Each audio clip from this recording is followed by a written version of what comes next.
মাঝে মধ্যে মনে হয় আমি কেমনে চলবো, কেমনে কি করব না করব, কোনো কিছুই ভেবে পাচ্ছি না।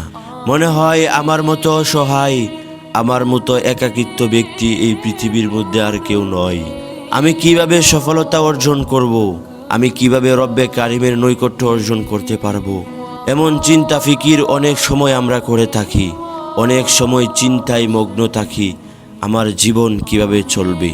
অনেক সময় চিন্তা করি এই দুনিয়া থেকে চলে যাওয়ার পরে রব্বে কারিমের দরবারে কি জবাবদিহিতা করব। আজকে নামাজ পড়ব, কালকে নামাজ পড়ব, এইভাবে বলতে বলতে 30টা বৎসর চলে গেছে, 20টা বৎসর চলে গেছে।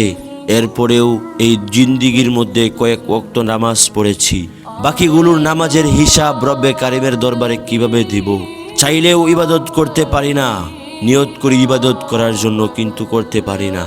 এই দুনিয়ার মধ্যে এসেছি, কোনো কিছুই করতে পারি না। শুধু মনে হয় আমার মতো অসহায়, আমার মতো অলস ব্যক্তি এই পৃথিবীর মধ্যে আর কেউ নয়।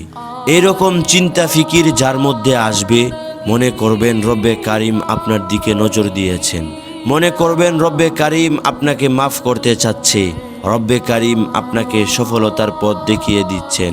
যখনই এই চিন্তা ফিকির আপনার মধ্যে আসবে, তখনই রব্বে কারিমের পায়ে সেজদায় লুটিয়ে পড়ুন। রব্বে কারিমের দেওয়া 2 রাকাত শুকরিয়াতের নামাজ আদায় করুন।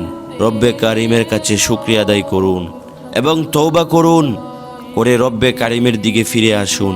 রব্বে কারিমের উপর আস্থা এবং বিশ্বাস রেখে ইসলামের পথে অটল অবিচল থাকুন। দেখবেন নিজেকে আর একাকিত্ব মনে হবে না, নিজেকে আর অসহায় মনে হবে না।